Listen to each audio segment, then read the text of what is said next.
Toni Storm was never supposed to make it this far. A promising wrestler turned WWE afterthought, who walked away from the business entirely, only to return and become one of the most iconic characters in wrestling history. This is the story of how wrestling's lost star became timeless.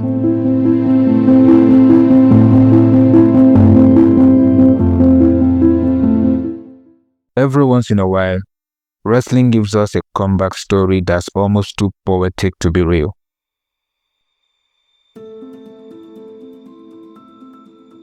But Toni Storm's story isn't just about a comeback. It's about survival, reinvention, and the quiet rage that comes when your passion gets trivialized on national TV. She once walked out of WWE, no scandal, no tweets, no grand exit promo, just left. Mid-door, mid-push, mid-career. Because sometimes the most powerful thing you can do is simply walk away. And now, she's AEW's crown jewel, a 4-time Women's World Champion, an artistic performance piece with a mean lariat and a shoe in hand. This is the fall, rise, and legacy of timeless Toni Storm. Let's not sugarcoat this. Toni Storm's WWE main roster run was in fact a disgrace. Not because of what she did, but because of how she was booked by the powers that be. A world-traveled prodigy, NXT UK champion, winner of the Mae Young Classic, and how the WWE used her, a feud with Charlotte Flair that ended in 2 pies to the face, no retaliation, no fire, no fight. Just one of the best wrestlers in the world being humiliated on television. And that was it. 1 week later, gone. She requested her release and walked away. In her own words, it was an out-of-body experience. It wasn't just bad booking. It was the slow erosion of purpose. No job in the world is worth your mental health, in my opinion. When Toni Storm showed up in AEW, there was hope, but no guarantees. No guarantees because Tony Khan at this time was signing every ex-WWE talent, so she felt like just another newcomer trying to capitalize on the hype around this new promotion.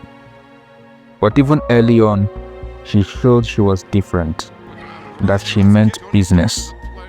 Her early feud with Jamie Hayter was hard-hitting, and her matches were consistently solid. But she hadn't yet found herself. Then came the Outcasts. Paul Turner says, ring the bell. We gotta get these ladies out of here.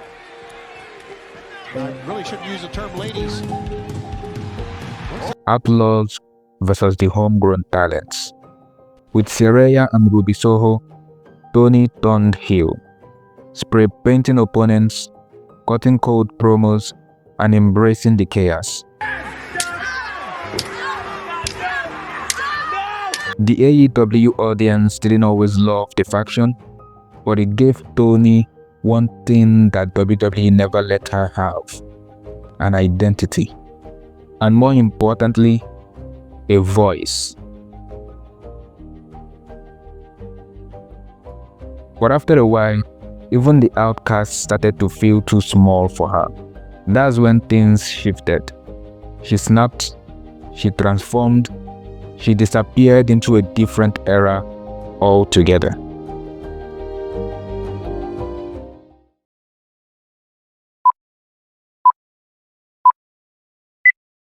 You don't know, because you don't know anything. You don't know what it's like to live this life. God, when you lie awake at night, wondering, do I have it? Or am I just lucky? Okay, but you're not even old. I'm timeless. I'm timeless. I'm timeless. I'm timeless.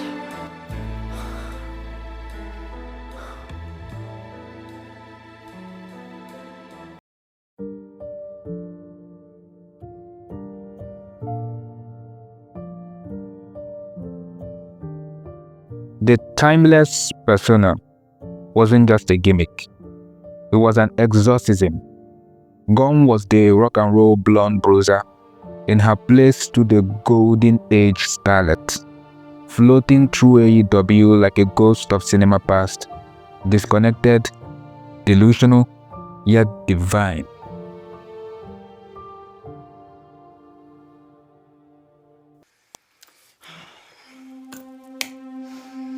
This business can be a cruel mistress. I do miss the old days.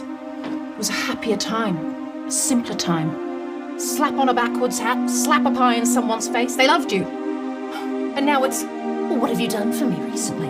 Now it's, if you don't bleed and cry every week, then you won't get a good write-up in the trades. Well, pardon me for being a star. And if the world has forgotten what that looks like, then chin up, tits out.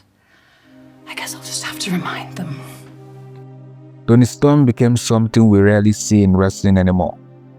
Art. Every entrance, every promo. You shambolic bitch! Every facial twitch, the close-ups, the catchphrases, the sexual innuendos, it all served the story. A character collapsing into herself while dominating everyone in her path. And it wasn't just gimmickry.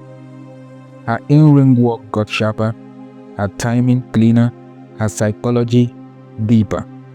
She did the impossible. She became a character performer and still one of the best wrestlers of her generation. At All In 2024, she lost to Mariah May, her understudy turned betrayer, but that wasn't the end. She kissed on the forehead.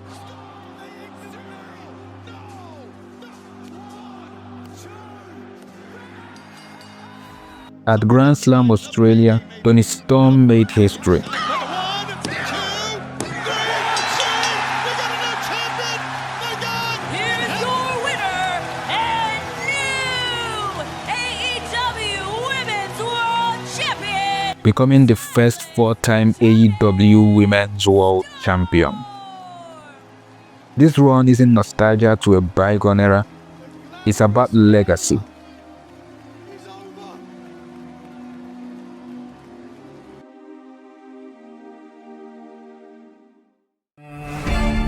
Toni, darling, we finally meet.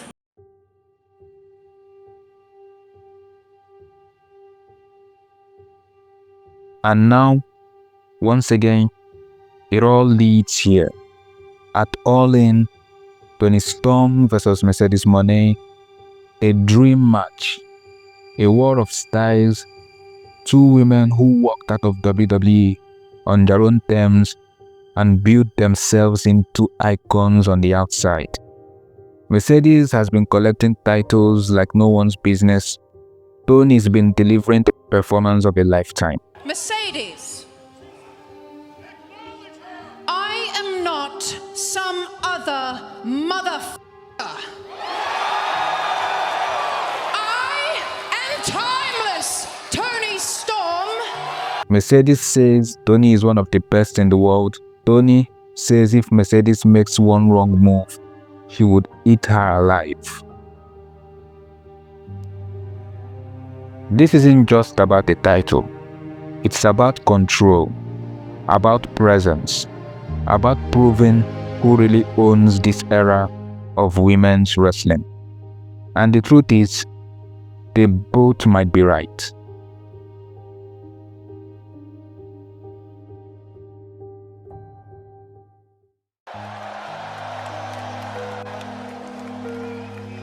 Toni Storm isn't just timeless. She's trailblazing. She walked away when it was easier to stay quiet. She cracked under pressure and re-emerged as pure character brilliance. She's proving that you don't need to play their game to win. And at All In, win or lose, she will once again prove why the spotlight was always meant to follow her.